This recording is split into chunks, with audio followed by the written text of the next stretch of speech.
30 मार्च के current affairs हम लोग डिस्कस करेंगे। तो GS2 के टॉपिक्स के 4 न्यूज आइटम्स 30th मार्च में देखेंगे हम लोग।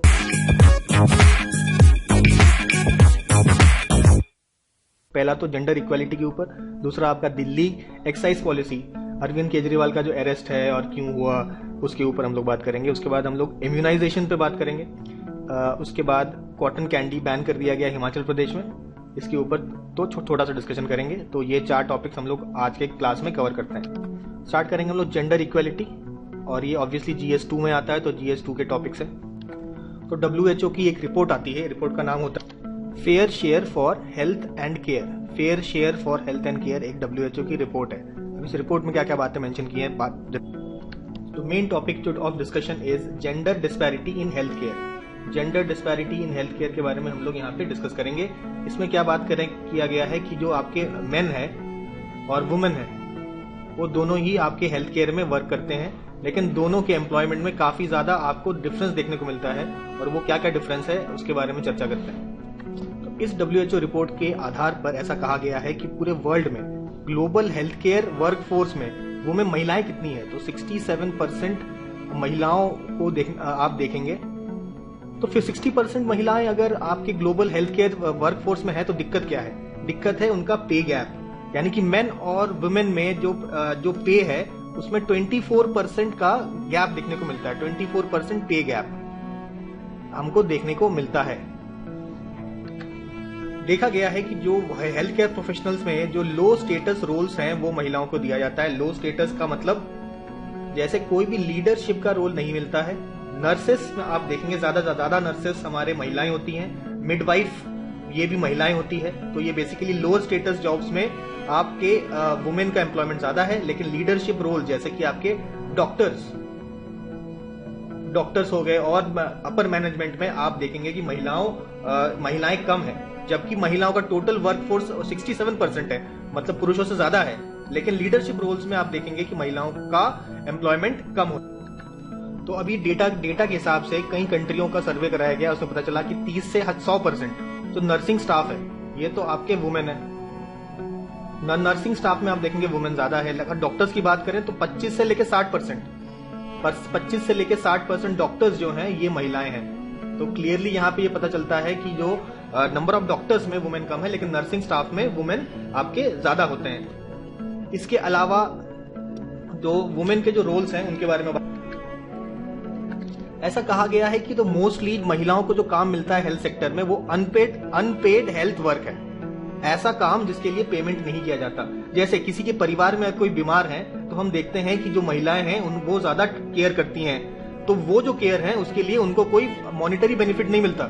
तो ऐसा केयर, जैसे भाई बच्चा बीमार है तो माँ उसकी देखभाल करती है, तो माँ को उस देखभाल करने के लिए क्या कुछ पेमेंट मिलती है? नहीं मिलती। इसी तरीके से परिवार में कोई और बीमार होता है तो भी महिलाएं उनका टेक केयर करती हैं, और जिसके लिए कोई उनको पेमेंट नहीं मिलता, तो इसको बोलेंगे अनपेड हेल्थ वर्क। काम तो करती हैं लेकिन उसका पेमेंट नहीं मिलता।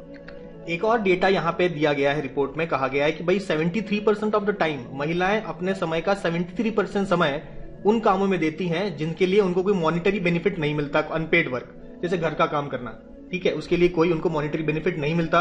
और जो आपके मेल्स हैं वो 11% ऑफ द टाइम अपना उन कामों में देते हैं जहां उनको पेमेंट नहीं होता। तो देखा गया है ज्यादा समय महिलाएं अनपेड वर्क को देती हैं, जबकि पुरुष बहुत कम समय अनपेड वर्क करते हैं। ठीक है, अब बात करते हैं पे गैप की। काफी ज्यादा पे गैप होता है आपका मेन और वुमेन को के जो पेमेंट में आप देखेंगे गैप काफी ज्यादा देखेंगे। 24% का गैप देखने को मिला है, ये कहा गया है। अच्छा, ये गैप को अगर हम कम करेंगे तो उससे क्या फायदा होगा? उससे फायदा ये होगा कि यहाँ पे एक और डेटा यहाँ पे मेंशन किया गया है। ऐसा कहा गया है कि आपके 90% ऑफ जो भी आपका वुमेन अर्न करती है वो इन्वेस्ट करती हैं उसके फैमिली में। और ये ऐसा कहा गया है कि 30 से 40% जो मेन अर्न करते हैं वो जाता है फैमिली में। तो यहाँ पे कहा गया है कि अगर मान लेते हैं ये जो आपका पे गैप को कम कर दिया जाएगा तो ज्यादा से ज्यादा जो आपका पैसा है वो फैमिली में इन्वेस्ट हो पाएगा। ठीक है, तो महिलाओं को अगर ज्यादा पैसे मिलेंगे, पे गैप कम होगा, तो फैमिली पर ज्यादा से ज्यादा इन्वेस्टमेंट हो सकता है, और ये आपके सोसाइटी के लिए भी एक बेटर होगा। यहाँ पे 2 स्टडीज की बात यहाँ पे हम लोग करेंगे। सबसे पहले भाई इंडिया में अगर बात करें तो इंडिया में भाई 50% आपके वुमेन वर्क करते हैं हेल्थ केयर में और 50% आपके मेन वर्क करते हैं। लेकिन ये जो वुमेन है इनमें केवल 18% वुमेन जो है आपके लीडरशिप रोल में है। ये आपका इंडिया का सीन है, ठीक है। वर्ल्ड वाइड सीन हमने ऑलरेडी देख लिया था। वर्ल्ड वाइड सीन हमने कहा था 67% वुमेन आपका हेल्थ केयर वर्कफोर्स में है, ठीक है। अच्छा, इंडिया में हमने बात करी 50% वुमेन 50% मैन है, लेकिन लीडरशिप रोल में आपके वुमेन आपको कम देखने को मिलते हैं। 18% women in leadership role in India. इसके अलावा जो प्रॉब्लम है, इसके अलावा एक एम्स स्टडी की बात की गई है। तो एम्स दिल्ली की एक स्टडी है। अकॉर्डिंग टू दिस स्टडी ऐसा देखा गया है कि आपका हेल्थ केयर एक्सेस में भी वुमेन पीछे है। तो हेल्थ केयर एक्सेस में देखा गया है आपका मेन 67% मेन को एक्सेस है हेल्थ केयर का, और when we talk about women 37% women have access to health care. तो यहाँ भी हमने देखा है कि थोड़ा जेंडर डिस्पैरिटी है। इसके अलावा आपका वायलेंस देखने को मिला है। तो वायलेंस अगेंस्ट वुमेन, आपके वुमेन हेल्थ केयर प्रोफेशनल के अगेंस्ट वायलेंस देखने को मिला है। इसका कुछ डेटा देखते हैं नेक्स्ट स्लाइड में। तो देखिए, वायलेंस की बात करें तो वर्बल अब्यूज होता है, आपका वायलेंस का थ्रेट दिया जाता है। तो अगर डेटा की बात करें तो 64% वुमेन इन कोरिया और 42% वुमेन इन कोरिया, ये आपका वर्बल अब्यूज का रिपोर्ट हुआ है, और 42% महिलाओं ने थ्रेट टू वायलेंस का रिपोर्ट किया है इन कोरिया, साउथ कोरिया। ये तो साउथ कोरिया का डेटा हुआ। और आपका 39% महिलाओं को वायलेंस फेस करना पड़ा हेल्थ केयर प्रोफेशनल्स जो हैं वुमेन, 39% लोगों को वायलेंस फेस करना पड़ा इन रवांडा कंट्री अफ्रीका में है। और इसके बाद सेक्सुअल हैरेसमेंट आपका 42% महिलाओं ने रिपोर्ट किया है of sexual harassment in Nepal. तो ये कुछ डेटा आपके सामने रखे गए हैं। ये प्रूव करते हैं कि महिलाओं को वायलेंस फेस करने को मिलता है, हेल्थ केयर प्रोफेशनल को वायलेंस का सामना करने को मिला है। तो ये तो हमने प्रॉब्लम डिस्कस की। सोल्यूशन की बात करते हैं। तो सोल्यूशन में सबसे पहली बात हमें करनी है कि equal pay for equal work होना चाहिए। इसके अलावा बेटर कंडीशंस होने चाहिए और बेटर पे। थर्ड पॉइंट है कि ज्यादा से ज्यादा जो वुमेन है उनको लेबर फोर्स ज्वाइन करें। इसके अलावा फोर्थ पॉइंट यहाँ है कि जो भी अनपेड वर्क महिलाओं द्वारा किया जाता है उनको प्रॉपर रिकॉग्निशन। उसके बाद उनके जो कैरियर डेवलपमेंट में जितने भी बाधक है, जितने भी बैरियर्स हैं, उनको रिमूव करने की जरूरत है। और अगर ऐसा होगा तो हम देख सकते हैं कि जो महिलाएं हैं लीडरशिप रोल में भी लीडरशिप रोल्स या आपके डिसीजन मेकिंग रोल्स, ये तभी हो पाएगा जब आपका कैरियर अपॉर्चुनिटीज इंक्रीज हो। महिलाओं के लिए कैरियर अपॉर्चुनिटीज इंप्रूव होगी, तभी वो लीडरशिप रोल और डिसीजन मेकिंग रोल्स में आ पाएंगे। इसके अलावा नेक्स्ट पॉइंट हम मत कह सकते हैं कि जो भी जेंडर बायसेस हैं और जेंडर स्टीरियोटाइप्स को रिमूव करने की भी जरूरत है। जेंडर बायसेस और जेंडर स्टीरियोटाइप्स मतलब महिलाओं के लिए जैसे यही काम है, ठीक है, नर्स का काम केवल महिलाएं करेंगी, तो ऐसे जेंडर स्टीरियोटाइप्स ऐसे बनाए गए हैं, ऐसे बायसेस बनाए गए हैं, इसको रिमूव करने की जरूरत है। तो सबसे पहले नेक्स्ट केस जो हम लोग देखेंगे वो है आपका दिल्ली एक्साइज पॉलिसी केस, ठीक है। दिल्ली एक्साइज पॉलिसी केस में ऐसा देखा गया कि इस समय जो सिटिंग सीएम ऑफ दिल्ली है उनको अरेस्ट कर लिया गया है। तो ऐसा पहली बार हुआ है कि कोई सिटिंग सीएम है, फर्स्ट टाइम ऐसा देखा गया है कि जो कोई सिटिंग सीएम को अरेस्ट किया गया है। तो ये दिल्ली आपका excise policy case, EP case. तो जो आपका दिल्ली का जो एक्साइज पॉलिसी केस है ये स्टार्ट हुआ था आपका नवंबर 2021 में। नवंबर 2021 से ये आपका जो पॉलिसी थी वो जुलाई 2022 तक ये पॉलिसी चलती है, एक्साइज पॉलिसी। और इसी के ऊपर अरेस्ट किया गया है अरविंद केजरीवाल। तो यहाँ पे टाइमलाइन में आप देखिए नवंबर 2021 से लेकर जुलाई 2022 तक पॉलिसी चली, लेकिन आपका इसके ऊपर जो एलेज किया गया है ईडी के द्वारा जो एलेज किया गया कॉन्स्पिरेसी अगेंस्ट अरविंद केजरीवाल के अगेंस्ट जो ईडी का एलिगेशन था वो लगाया गया आपका 18 मार्च 2024 में। इसके बाद आपका हाई कोर्ट के डिसीजन से अरेस्ट मतलब ईडी की कस्टडी में भेजा गया 28 मार्च 2024 को। ईडी के कस्टडी में भेजा गया किसको? अरविंद केजरीवाल को, यानी कि अरविंद केजरीवाल अरेस्ट होते हैं इन 28 मार्च 2020। अब हम लोग बात करते हैं कि ये जो ईडी के द्वारा जो एलिगेशन लगाया गया वो क्या है। एलिगेशन लगाया गया क्या है और किस बेसिस पे लगाया गया। सबसे पहले एलिगेशन की बात करें तो दिल्ली चीफ सेक्रेटरी का रिपोर्ट क्या बोलता है। दिल्ली चीफ सेक्रेटरी का जो रिपोर्ट आता है उसमें ऐसा बताया गया है, because of the excise policy Delhi के जो एक्सचेकर है उसको करीबन 580 करोड़ का लॉस इनकर करना पड़ा स्टेट को बिकॉज ऑफ दिस पॉलिसी। और एलिगेशन और भी ऐसा लगाया गया है कि आपको 12% का प्रॉफिट मार्जिन 12% का प्रॉफिट मार्जिन दिया गया आपके प्राइवेट कंपनी को, प्राइवेट कुछ कंपनीज को दिया गया, और ये प्रॉफिट मार्जिन देने के लिए आपको 6% किकबैक रिसीव करते हैं। किकबैक यानी कि पैसे रिसीव करते हैं ब्राइबरी के तौर पे। किकबैक्स मतलब कुछ भी प्रकार का बेनिफिट ये कंपनीज प्रोवाइड करते हैं दिल्ली गवर्नमेंट को।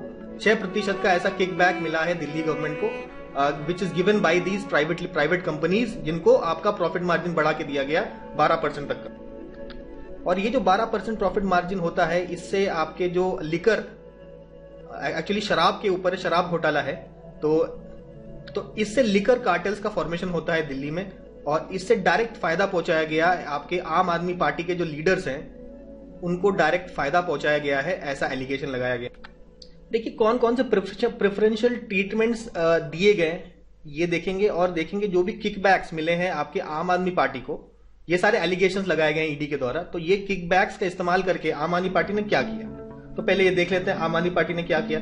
तो ऐसा एलिगेशन है, ये जो पैसे आए हैं, जो किकबैक्स मिले हैं आम आदमी पार्टी को, और उससे आपका जो पंजाब और गोवा के जो इलेक्शंस हैं, तो इन इलेक्शन को लड़ने के लिए इसका इस्तेमाल किया गया। 2022 के जो इलेक्शन थे पंजाब और गोवा के, उसको लड़ने के लिए इन पैसों का इस्तेमाल किया गया, ऐसा एलिगेशन है। और प्रेफरेंशियल ट्रीटमेंट कैसे दिए गए, आपके जितने भी आपके प्राइवेट कंपनीज हैं जो खास थे आम आदमी पार्टी के, उनको डिस्काउंट्स दिए गए, उनको स्पेशल डिस्काउंट्स दिए गए, ठीक है। उनको स्पेशल डिस्काउंट के साथ आपका लाइसेंस फी का माफ कर दिया गया, काफी ज्यादा डिस्काउंटेड रेट में उनको सारी चीजें मिलती थी, और उनको कोई पेनल्टी वगैरह लगा उनको भी पेनल्टी की माफी कर दी गई। तो ये सारे प्रेफरेंशियल ट्रीटमेंट के वजह से मिलने के कारण कंपनी ने ऑब्वियसली आम आदमी पार्टी जो उसका भी काफी फायदा करा है, उनको भी काफी पैसे दिए, और जिनका इस्तेमाल गोवा और पंजाब के इलेक्शन में किया गया। ये सारे एलिगेशंस लगाए गए। अब सबसे बड़ा सवाल ये उठता है कि क्या सोल्यूशन हो सकता है, इस प्रॉब्लम का सोल्यूशन क्या हो सकता है। तो ये सोल्यूशन के बारे में चर्चा करेंगे हम लोग। सबसे पहले हम लोगों को ऐसे मैकेनिज्म्स डेवलप करने पड़ेंगे, मैकेनिज्म्स ऐसे डेवलप करेंगे जिससे हमारा ट्रांसपेरेंसी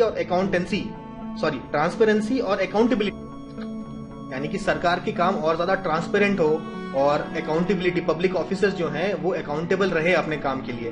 तो ऐसे मैकेनिज्म्स को स्ट्रेंथन करने की जरूरत है, ऐसे मैकेनिज्म को हमें और ताकत देने की जरूरत। हम लोग देखिए इंडिपेंडेंट बॉडीज बना सकते हैं जो कि सरकार के जो पॉलिसी डिसीजंस को देखे कि आपके पॉलिसी डिसीजंस ठीक हो रहे हैं कि नहीं। पॉलिसी डिसीजंस को ओवरव्यू करने के लिए इंडिपेंडेंट बॉडीज भी बनाया, और या तो फिर ऐसा कर सकते हैं कि गाइडलाइंस, कोई भी पॉलिसी बनाने के लिए गाइडलाइंस इशू किए जाए गवर्नमेंट्स के द्वारा, कि इन्हीं गाइडलाइंस को फॉलो करके कोई भी पॉलिसी डिसीजन लिया जाएगा। एक और तरीका हो सकता है कि हमारे जो जितने भी आपके पॉलिसी डिसीजंस है, पॉलिसी डिसीजंस में हमारा जो पब्लिक का पार्टिसिपेशन इंक्रीज किया जाए, public participation can be increased. इसके अलावा हम लोग क्या कर सकते हैं, हम लोग बात कर सकते हैं कि अवेयरनेस बढ़ाया जाए on ethical governance. Ethical governance के ऊपर लोगों का अवेयरनेस भी इंक्रीज हम लोग कर सकते हैं। तो ये सारे सोल्यूशंस हो सकते हैं कि इस तरीके से मनमानी पॉलिसीज कोई भी स्टेट गवर्नमेंट ना बनाए, इसके ऊपर ये सारे सोल्यूशंस पे हम लोग वर्क कर सकते हैं। देखिए इम्यूनाइजेशन के ऊपर एक आर्टिकल आया है, तो इसमें बताया गया है कि देखिए लैंसेट ग्लोबल हेल्थ हाइलाइट्स नाम की एक स्टडी आपका किया गया। इस स्टडी में क्या बताया गया कि जो कोविड है, कोविड के वजह से आपका जो इम्यूनाइजेशन का रूटीन है वो आपका, ये जो डेटा है कि कोविड के वजह से आपका जो इम्यूनाइजेशन रूटीन डिस्टर्ब होता है, ये इज बेस्ड ऑन आपका जो इंपीरियल कॉलेज लंदन के एक एनालिसिस पर। तो जो लंदन इंपीरियल कॉलेज के द्वारा जो एनालिसिस किया गया उसी में ये बात पता चलती है कि आपका जो इम्यूनाइजेशन का रूटीन आपका कोविड के वजह से काफी ज्यादा डिस्टर्ब हुआ। ठीक है, अच्छा इसके डिस्टर्ब होने की वजह से क्या क्या चेंजेस हमें देखने को मिले। सबसे पहले तो हमको पता चल आपके डेथ्स काफी ज्यादा इंक्रीज हुए हैं। करीबन ऐसा बताया गया 967,000 यानी कि 9,67,000 एक्स्ट्रा डेथ, एक्सेस डेथ आपके होते हैं। ठीक है, अगर ये इम्यूनाइजेशन प्रॉपर चलता होता तो ये सारे डेथ्स नहीं हो। तो जो आपका डिजीज सबसे ज्यादा जिसमें इंक्रीज देखने को मिला वो है मीजल्स। मीजल्स के अलावा येलो फीवर भी काफी मात्रा में आपको इसमें भी इंक्रीज देखने को मिला, लेकिन सबसे ज्यादा इंक्रीज हमें मीजल्स में आपको देखने को मिलता है। तो इसमें तो कौन कौन से कंट्रीज है जहां पे ज्यादा इंक्रीज देखने को मिला, जैसे Angola, Nigeria, Madagascar, South America में आपका ब्राजील, इंडिया में देखने को मिला, पाकिस्तान में ज्यादा इंक्रीज देखने को मिला। इसके अलावा आपके फिलीपींस, इंडोनेशिया, आपके साउथ ईस्ट एशिया की कंट्रीज, इसके अलावा अफ्रीका में इथियोपिया कंट्री है, यहाँ हमें इंक्रीज इन मीजल्स देखने को मिला। उसके बाद ऐसे कंट्रीज हैं जैसे कि आपका यूएसए और यूके में मीजल्स एकदम इराडिकेट हो गया था, लेकिन यहाँ भी आपका मीजल्स रीसर्फेस करता है, यहाँ भी मीजल्स आपको देखने को मिलता है, रीसर्फेस दोबारा से होता है। ऐसा कहा जाता है कि 61 मिलियन आपके जो डोसेस हैं वो आपके कोविड के कारण मिस हो गए हैं, जिसके कारण ऐसा देखा गया है 2022 में 2022 में ऐसा देखा गया है कि 18% केसेस में इंक्रीज देखने को मिला है, इन कंपैरिजन टू 2021। 2021 से अगर हम कंपेयर करें तो 2022 में 18% इंक्रीज इन केसेस देखने को मिलता है, और आपका 43% आपका इंक्रीज इन डेथ्स भी देखने को मिला। ठीक है, इसके अलावा डीपीटी डिजीज में भी इंक्रीज देखने को मिला। डीपीटी क्या है हमारा, दैट इज डिप्थीरिया पर्ट्यूसिस। तो आपका डीपीटी वैक्सीनेशन में भी आपका कई सारे डोसेस मिस होते देखने को मिले, यानी कि world wide 25 million doses miss होते हैं, और इंडिया में 2021 में 3 मिलियन आपके डोसेस है, फर्स्ट डोजेस आपका मिस होता नजर आता है। ठीक है, तो अगर मान लेते हैं कोई भी आपका डोज आपका मिस हो जाए, अगर डोज मिस होने के कारण तो क्या हो सकता है, तो जब आपके डोज मिसअप होते हैं तो आपके कैचअप वैक्सीनेशन करा। कैचअप वैक्सीनेशन कुछ नहीं है कि जिन लोगों का भी वैक्सीनेशन आपका मिस हो गया है उनको बाद में दोबारा वैक्सीनेट कराया जाए। ठीक है, इसे कहते हैं कैचअप वैक्सीनेशन। इस प्रकार के वैक्सीनेशन अगर हो जाता है तो आपके जो 79% जो आपके एक्सेस डेथ है, एक्सेस मतलब एक्स्ट्रा डेथ, जो आपके 79% एक्सेस जो आपका डेथ देखने को मिलता है, इसमें भी गिरावट हम देखेंगे। ठीक है, तो इसलिए ये कैचअप वैक्सीनेशन काफी ज्यादा। तो अभी ये जो आपका कौन कौन से चैलेंजेस फेस करने पड़ेंगे, कौन से चैलेंजेस फेस करने पड़े हमको, वैक्सीनेशन ड्राइव जो था इसमें काफी चैलेंजेस फेस करने पड़े। तो सबसे पहला चैलेंज था डिजिटल डिवाइड। डिजिटल डिवाइड का मतलब है जो लोग टेक सेवी हैं, यानी कि कंप्यूटर और इंटरनेट का प्रॉपर इस्तेमाल करना जानते हैं, उनके लिए तो काम काफी आसान है, लेकिन जो ये नहीं कर पाते उनके लिए वैक्सीनेशन का जो बुकिंग कराना काफी ज्यादा डिफिकल्ट हो जाता था। इसके अलावा आपका इनसफिशिएंट क्वांटिटी था, आपका हमारे पास इनसफिशिएंट क्वांटिटी ऑफ वैक्सीन था। इसका काफी लोग ऐसा भी कहते हैं कि इसका बहुत बड़ा कारण हमारा वैक्सीन डिप्लोमेसी है। वैक्सीन डिप्लोमेसी के कारण हम लोग कई सारे कंट्रीज को फ्री वैक्सीन्स या वैक्सीन्स हम लोग भेजते थे, जबकि हमारा जो डोमेस्टिक रिक्वायरमेंट भी पूरा नहीं हुआ है, लेकिन फिर भी हम लोग वैक्सीन डिप्लोमेसी कर रहे हैं। तो कुछ लोगों का कहना है इसके कारण भी आपको चैलेंजेस देखने को मिलते हैं, लेकिन ऐसा भी नहीं है कि सरकार ने कुछ काम नहीं किया। गवर्नमेंट के द्वारा काफी सारा काम किया गया, उसके बारे में भी एक तो NHFS का जो डेटा जो रिलीज हुआ है उसमें बताया गया है कि जो आपके 76% जो चिल्ड्रन है उनका वैक्सीनेशन पूरा हो चुका है। 76% चिल्ड्रन का वैक्सीनेशन आपका पूरा फुल्ली। इसके अलावा गवर्नमेंट के द्वारा यूनिवर्सल इम्यूनाइजेशन प्रोग्राम चलाया गया है, जो 11 डिजीजेस को फाइट करने में हमारी हेल्प करेगा। इसके अलावा आपका एक्सपैंडेड प्रोग्राम ऑन इम्यूनाइजेशन आपका 1978 में चलाया गया था आपका इम्यूनाइजेशन करने के लिए, और हमारे कंट्री में मास इम्यूनाइजेशन प्रोग्राम मतलब ऑल ओवर द कंट्री एक बड़े पैमाने में इम्यूनाइजेशन प्रोग्राम चलाया जाता है। उसका बहुत बड़ा एग्जाम्पल है आपका मीजल्स रूबेला वैक्सीनेशन ड्राइव। जो हमारे GS2 का जो अगला वो है कॉटन कैंडी के ऊपर बैन लगाया गया। कॉटन कैंडी तो इसे कहते हैं आपका कॉटन कैंडी। इसको देख के आपका बचपन ताजा हो रहा होगा, और इसको हम लोग कभी प्यार से बुढ़ी के बाल भी बोलते थे। ठीक है, तो ये कॉटन कैंडी आपकी हिमाचल प्रदेश में आपकी बैन हो गई है। हिमाचल प्रदेश में बैन होने का कारण क्या है, तो इसका कारण था कि ऐसा बोला गया है कि इसमें हैजार्डस कलर एडिटिव्स ऐड। देखिए, ये कॉटन कैंडी बनता तो आपका चीनी का है, लेकिन इसमें कुछ कलर ऐड कर दिया जाता था, और ये जो कलर है ये आपके हेल्थ के लिए आपका हैजार्डस है, और वैसे ये खाएंगे तो बच्चे खाएंगे तो उनके हेल्थ को कुछ बुरा प्रभाव पड़ सकता है। इसके कारण 1 ईयर का बैन 1 ईयर का बैन लगाया गया, ना आप इसको डिस्ट्रीब्यूट कर सकते हो, ना बना सकते हो, ना प्रोड्यूस कर सकते हो। तो इसको 1 ईयर का बैन लगा इन हिमाचल प्रदेश, ठीक है, ये याद रहेगा। अच्छा, ये जो बैन लगा कौन से एक्ट के अंतर्गत ये बैन? एक्ट का नाम है food safety and standards act 2006। इसी एक्ट के आधार पर यह बैन लगाया गया on cotton candy in Himachal.